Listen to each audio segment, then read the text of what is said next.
আজকে দেখেন 5 তারিখের পর বিভিন্ন থানা লুট হয়েছে না? থানা তো লুট হয়েছে, থানার মধ্যে আগুন দিয়েছে, লুট হয়েছে, অস্ত্র কি উদ্ধার হয়েছে? আওয়ামী লীগের আমলের অবৈধ অস্ত্র আর 5 তারিখে যে সমস্ত অস্ত্রগুলো লুটেছে সব অস্ত্র কিন্তু এখন মাঠে সন্ত্রাসীদের কাছে। ওই আওয়ামী দোসররা বা তাদের সঙ্গে যারা সঙ্গী তারাই কিন্তু এই অস্ত্র দিয়ে এখন সমাজে অপকর্ম করার জন্য একদিকে আইনশৃঙ্খলার অবনতি হচ্ছে, চুরি করতেছে, ডাকাতি করতেছে, সমাজে আইনশৃঙ্খলার অবনতি হচ্ছে, সমাজে একটা অস্থিরতা কাজ করতেছে।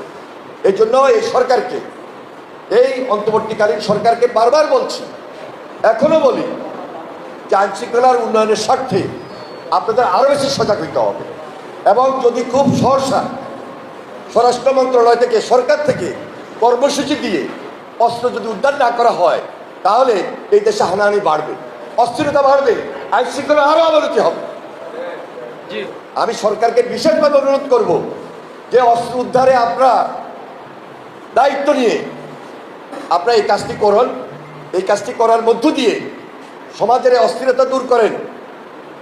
একদিকে সংস্কার চলবে, একদিকে নির্বাচন চলবে। অস্ত্র উদ্ধার তো তার আগে করতে হবে। আমি নির্বাচন করব, আমি সংস্কার করব, কিন্তু সন্ত্রাসীরা অপকর্ম করবে, ষড়যন্ত্র করবে, আইন শৃঙ্খলার অবনতি ঘটাবে, এই অস্ত্র দিয়ে আবার সেই কেন্দ্র দখলে যাবে। এই সুযোগ বাংলাদেশের মাটিতে দেওয়া হবে না, এই সুযোগ বাংলাদেশের মাটিতে দেওয়া হবে না। তাই নির্বাচনের আগে অস্ত্র উদ্ধার করতেই হবে, এটাই সরকারের দায়িত্ব। সরকার তো আমাদের আন্দোলনের ফসল, সরকারের কাছে আমাদের দাবিও বেশি, প্রত্যাশার জায়গাও বেশি। আমরা সহযোগিতা করছি, আরো সহযোগিতা করব, অস্ত্র উদ্ধারের সহযোগিতা করব। কোনো ষড়যন্ত্র, ফ্যাসিস্টের কোনো ষড়যন্ত্র, অন্য কারোর কোনো ষড়যন্ত্র ইনশাল্লাহ আমরা খুব সহজে মোকাবিলা করতে পারবো। কারণ এরা পরাজিত শক্তি, এরা ফ্যাসিবাদী, এরা এই দেশে অত্যাচার, নির্যাতন, গুম, খুন সব করেছে, লুটপাট করেছে, কিন্তু এখন দেশ এবং দেশের বাইরে ষড়যন্ত্র করছে। আমরা যদি সজাগ না হই তাহলে 5 তারিখ চলে গেছে, 5 তারিখের পর এই দেশের মানুষের প্রত্যাশা আপনার আমার সরকারের উপর বেড়েছে। এই জন্য আমাদেরকে আরো বেশি দায়িত্বশীল হতে হবে, সজাগ থাকতে হবে। সমাজে অনেকভাবে অনেক অস্থিরতা সৃষ্টি করার জন্য চেষ্টা করা হচ্ছে। বুঝে রাখবেন যে এরা কারা করতেছে, মনে রাখবেন যে এরা কারা করতেছে, কেন করতেছে।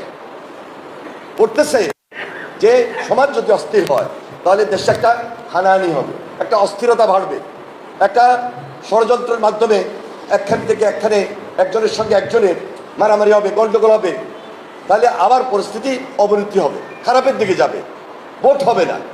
তাদের উদ্দেশ্য কিন্তু অন্যটা। আর আমাদের উদ্দেশ্যটা হলো সামনে একটা সুন্দর বাংলাদেশ গড়া।